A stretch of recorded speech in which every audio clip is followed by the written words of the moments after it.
For us, this gig honestly means a fucking lot. And I've had a lot of problems on stage here, all the speakers have been blown up and stuff, not really. But thank you very much for being so patient.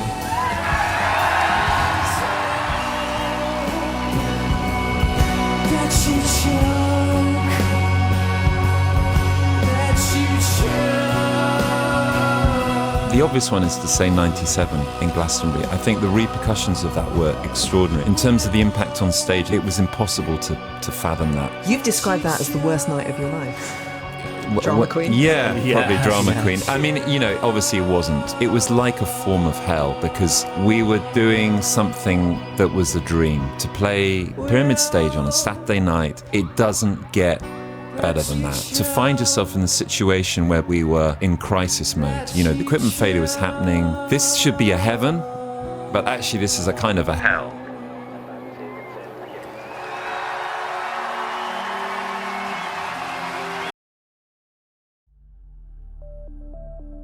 Radiohead has had their fair share of greatest concerts, but the one that arguably cemented them as a truly unique cast of musicians was their performance at Glastonbury in 1997, just a month after they released their very underrated album, OK Computer.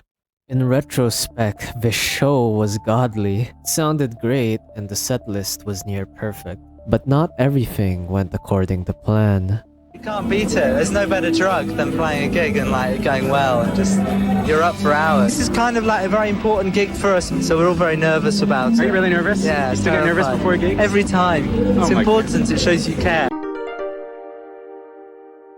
The show opened with the song Lucky in the Dead of Night, where Tom also showcases his very cool leather jacket. Later on, they would also perform Paranoid Android, which at this point had broken their in-ear monitors and had also blown some speakers, which prevented them from hearing their instruments and led to them just feeling out the music. And they still gave us stellar performances, from songs like Karma Police and Climbing Up the Walls, where this specific performance showed me how great this song actually was.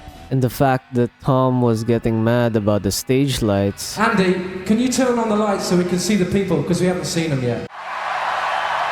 Thank you.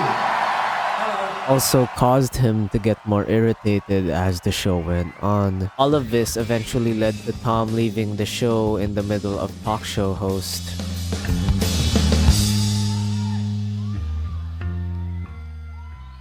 Even saying to Ed that he would leave the show, but fortunately Ed has the charisma to bring him back.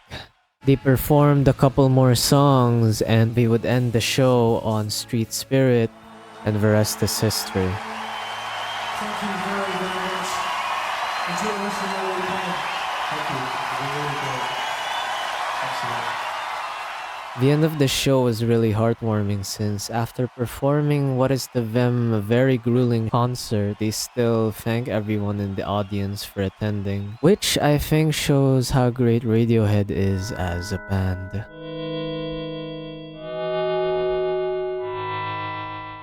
Even after performing perhaps the greatest Glastonbury performance to date, it would come out as a horrific night for the band, specifically due to them not even knowing if they sounded great. But in the end, even if Radiohead didn't know it, the people did.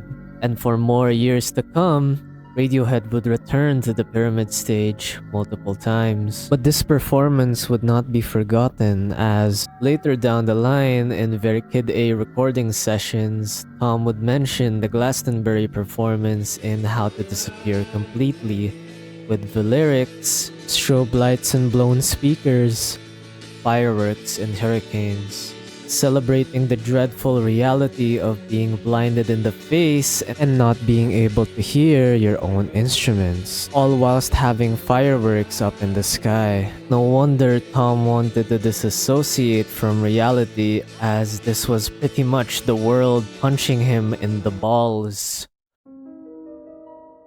Years after the set, some of the members shared their experience headlining Glastonbury for the first time, with Colin in high emotions after the set and praising the quality of the performance years later. Ed O'Brien, who also felt very emotional, also named it as a pivotal moment in the band's career and felt very thankful to Radiohead. Phil, on the other hand, went into more detail about the show, mentioning the flags in Glastonbury as a magical sight and the whole experience being intense. Even mentioning at the end of the show that he wondered if they even performed well. But years later, rewatching the concert was actually a better experience for him. Glastonbury 1997 is considered to be one of Radiohead's best concerts, but I don't even think it's part of their top 5. There are a bunch more like Bonnaroo, Berlin, Glastonbury 2003, and even Belfort, all of which are what I believe to be better concerts than this one. I do think that the stakes presented in Glastonbury 1997 were at their highest and is perhaps Radiohead's most important concert. Ultimately, Glastonbury was a big milestone for Radiohead, hyping them up as a band with a completely unique sound. Although it might have been hell on earth for the band to perform Glastonbury in 1997, for many people, it was just like heaven. If you enjoyed, consider subscribing. If you don't,